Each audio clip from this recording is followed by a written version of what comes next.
न ध्यानयोगम्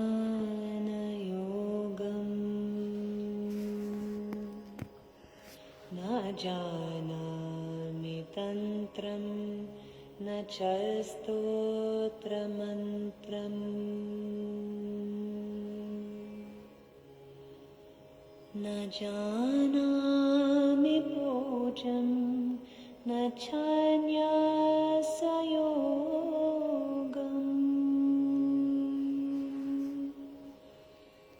गतिस्त्वं गतिस्त्वं त्वमेका भवानि गतिस्त्वं गतिस्त्वं त्वमेका भवानि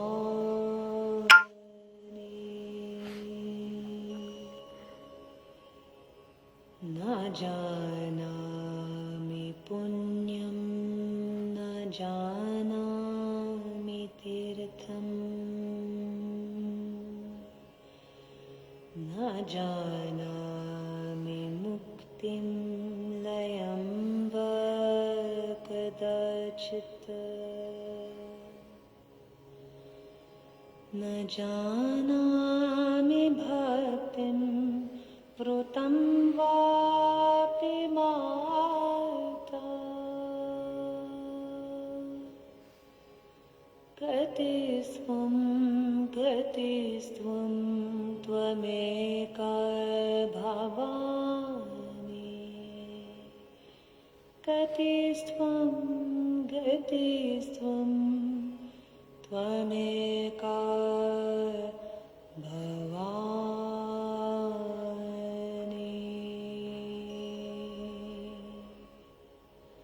त्वमेका भवानि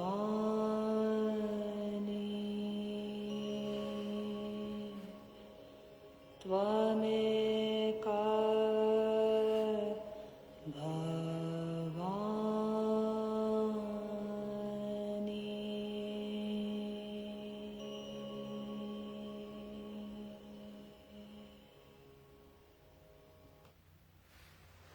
Shri Mataji.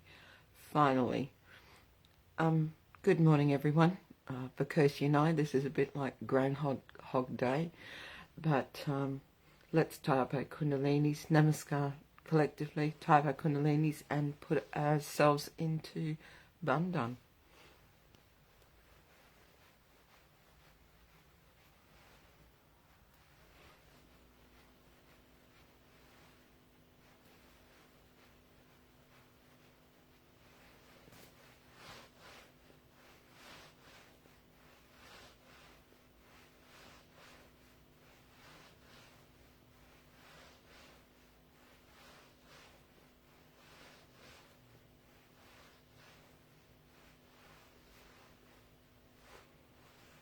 And we'll do Shri Mataji's 3 great mantras.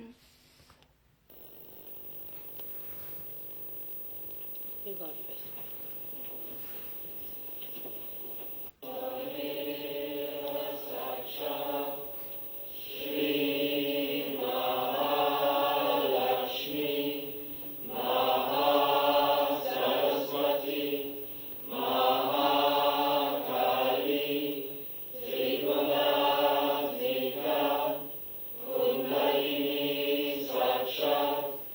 Shri Adi Shakti Mataji.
Shri Ganesha Sakshat Shri Adi Shakti Mataji Shri Mataji Namo Namaha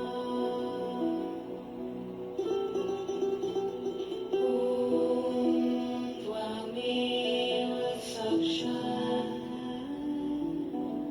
Shri Ganesha Sakshat Shri Adi Shakti Mataji Shri Mataji Namo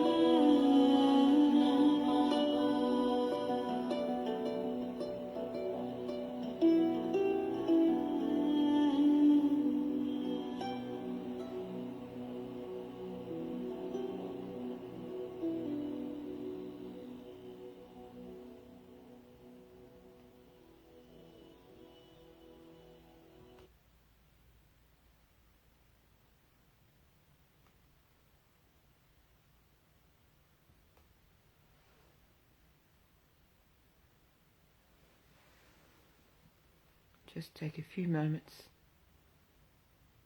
absorb those vibrations, and settle our attention ready for Shri Mataji's talk.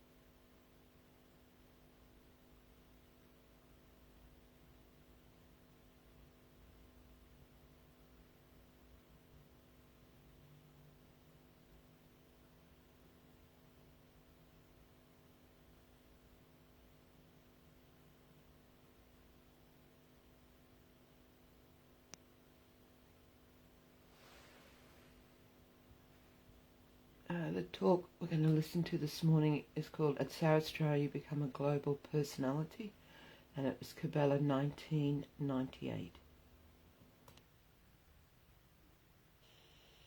So today is a day when you have to promise me that you will meditate every night, every evening, maybe in the morning also.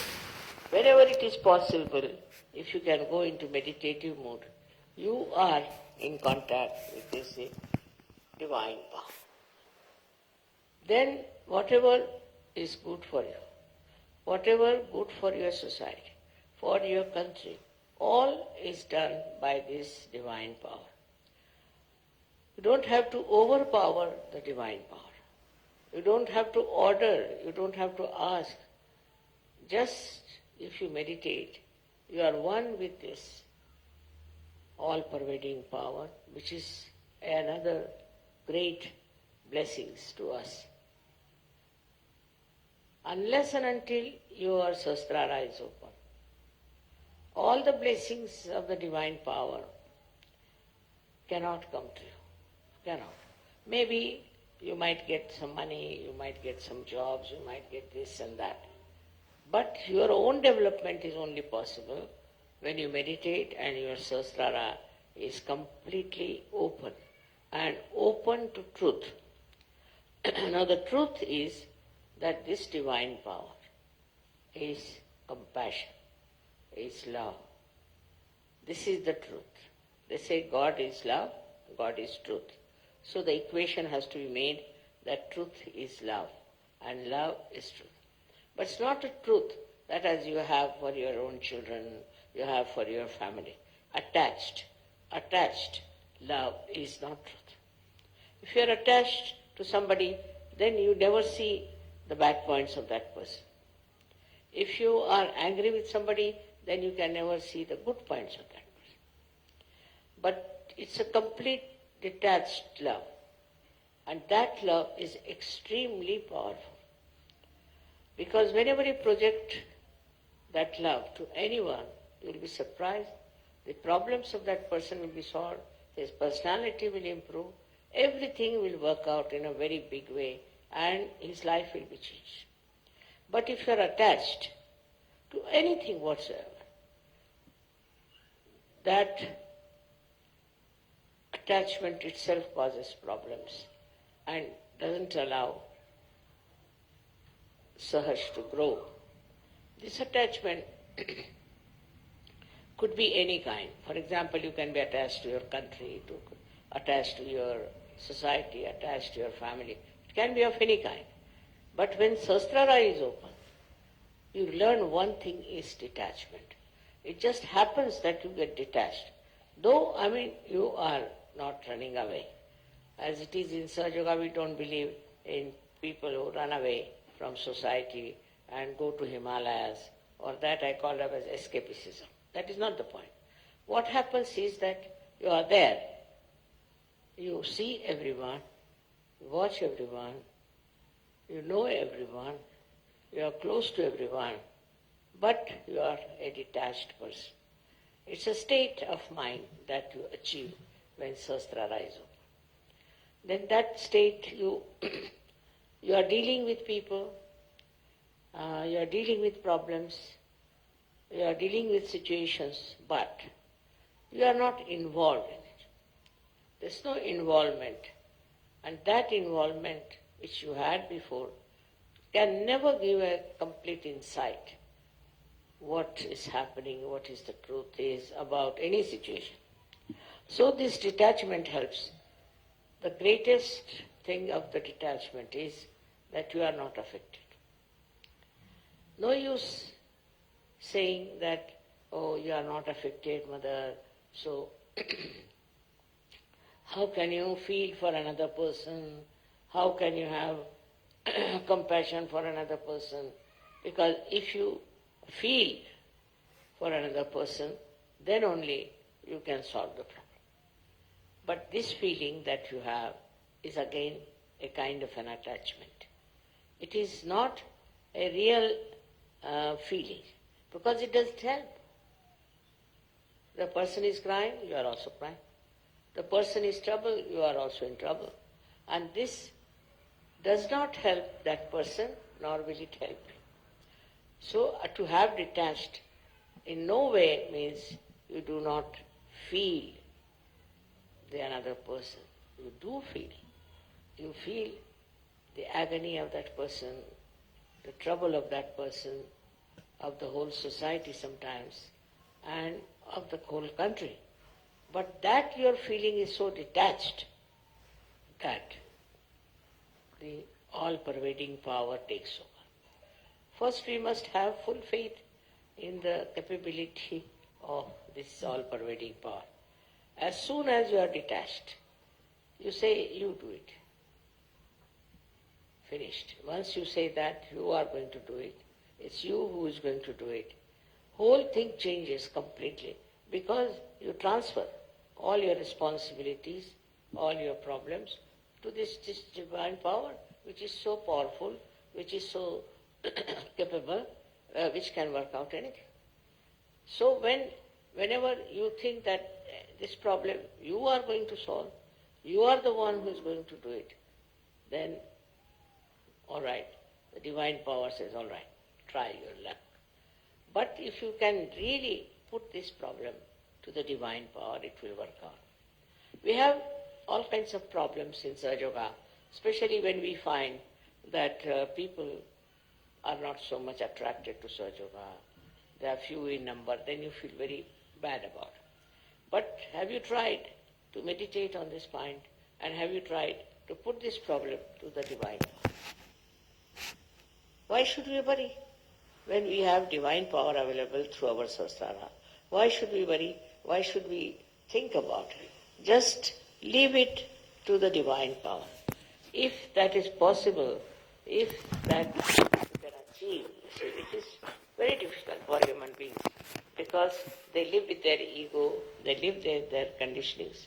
But if that attachment to all these things goes away, then what you do is Just leave things to this power. Krishna has said in his Gita, Sarva dharmanam parityajya mamekam sharanam vaja. Forget about earlier dharmas. Dharmas meaning that we have a dharma of a wife, of a husband, of a member of the society. All of them have their own dharma. But he says, leave them and leave it them to me and I'll manage.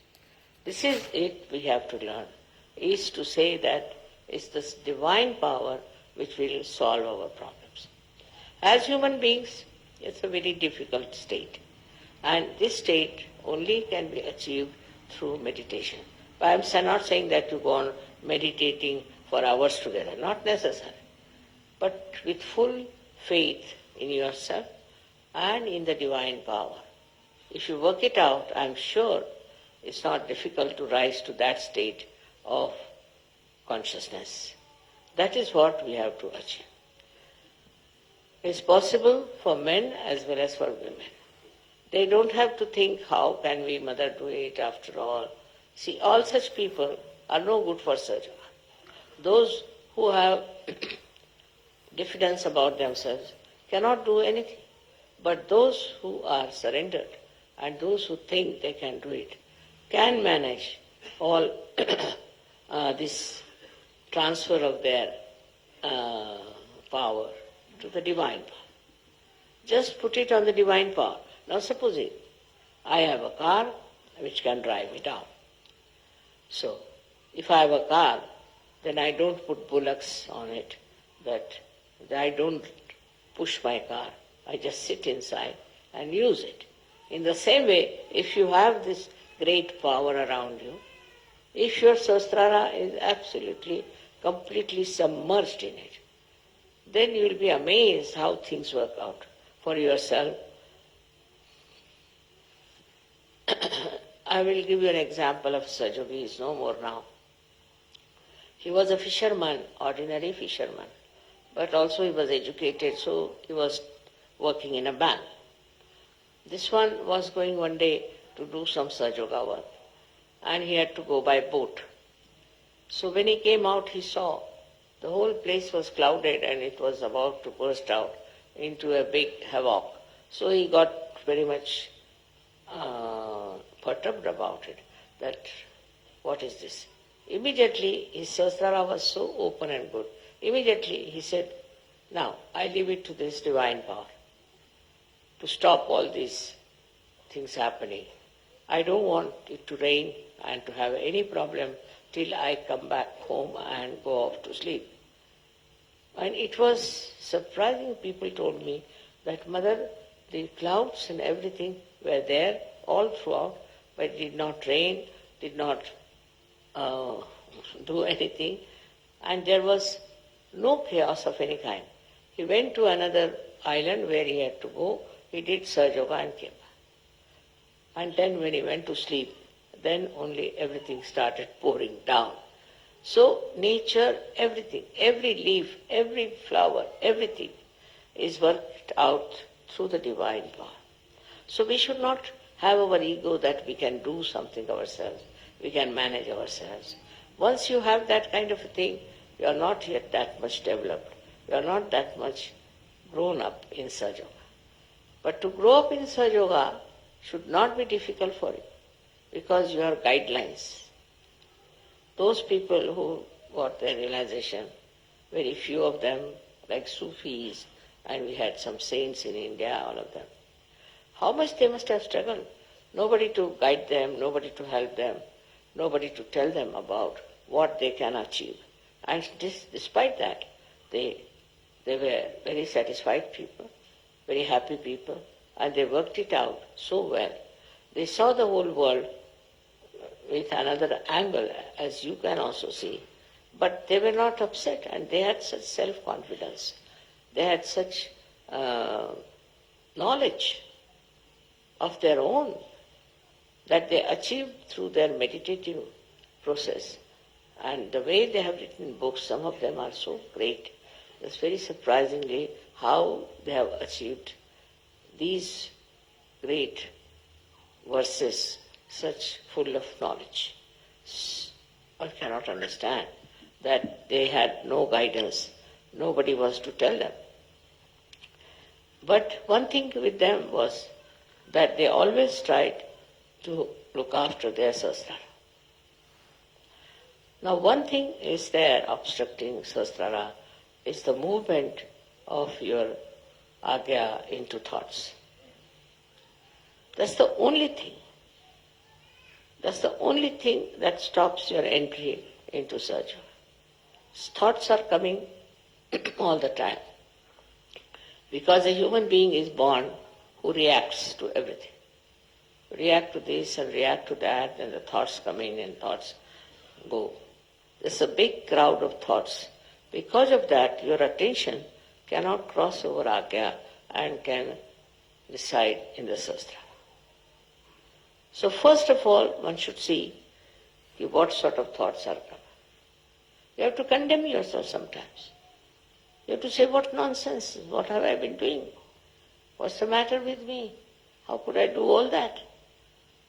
Once you start doing that, these thoughts will start disappearing. These thoughts are coming from two angles, one from the ego and another from your conditionings. And these are so much built up within you that they don't allow your agya to be crossed. That's why we have two bija mantras of Amuksham. First one is, when it is conditioning, you are endowed with this kind of a fear. I shouldn't do like this, I shouldn't do like that, is not allowed, that is not allowed. That's the conditioning part of it. Conditioning can be of many types. But the ego part of it is that I must overpower everybody, I must get this, I must be able to rule everyone. These two things are there in the mind which are all the time crossing. So it's important that we should go into thoughtless awareness. And that thoughtless awareness is the real way that your sahasrara can be nourished by the Kundalini. Because Kundalini cannot go through, cannot pass through. And for that, as I said, there are two bija mantras. One is Ham, another Ksham. So if you are conditioned, you are frightened, you are afraid, and you had ideas about yourself. These days, the way people are describing, they'll say, I'm an extrovert. Somebody will say, I'm an introvert. Somebody will say, I'm hippie, I'm that. All kinds of things they can have attributed to themselves. But these ideas are all coming from outside. They are not from inside. To get to the inner side of yourself, to the subtler side of your being, you must allow the Kundalini to go through the agya. To cross the agya is a very important thing in modern times. And for that you have to meditate. If you can meditate with complete faith in yourself, this agya can be opened up with surrendering to the divine. You have to surrender yourself to the divine. And when this agya opens, you'll be amazed. Your sahasrara is just waiting to transfer, to give you all the help that you need through the all-pervading power. Your connection of sahasrara with the all-pervading power is established. And by that you will be amazed how all these 7 chakras work for you. How they help you. How they try to give you whatever is the real knowledge about everything. This real knowledge that you get is very joy-giving. You can see this real knowledge in everything. You don't have to start reading any book about it. In every situation and in every person, in every flower, in every natural happening, you see clearly the hand of the divine. Once you see the hand of the divine, your ego starts disappearing. Once you say that it's you do everything. Kabira has said something great about this. He said that when the goat is alive, it goes on saying, I am, I am, I am. But when it is slaughtered and its intestines are made into strings which are used for cleaning the cotton, then it said, tu hi, you are, you are, you are. See, in this symbolic way, they have suggested that you have to become dissolved into this divine power. It's the divine power that does everything. What am I? I was just a drop, and I fell into this ocean of awareness of the divine power. And that is taking over and working it out. That will help you a lot to be a great servant. You develop curing powers, but still you are not proud of it. You developed, of course, awakening powers, you are not proud of it. You develop so many creative powers, and you are not proud of it. You become really very, very creative, extremely creative. But the greatest thing happened to you that you become a global personality. So you start seeing the problem of every country, of every other nation where they have problems. But these problems, when you see, you don't see like other people, because others may like to use it for their own purpose, maybe for media, maybe for something. What you want to see is that these problems are solved.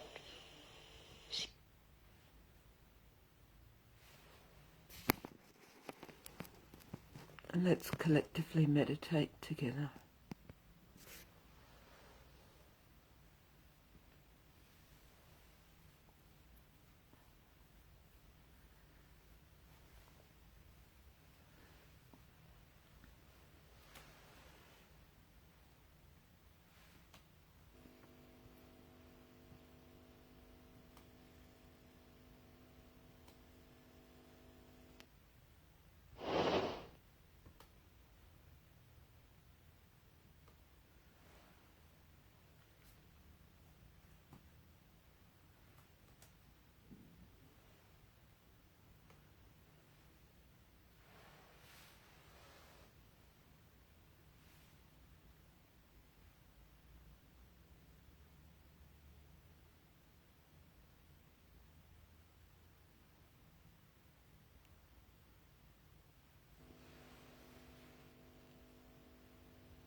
Thank you everyone for joining this morning in your own time.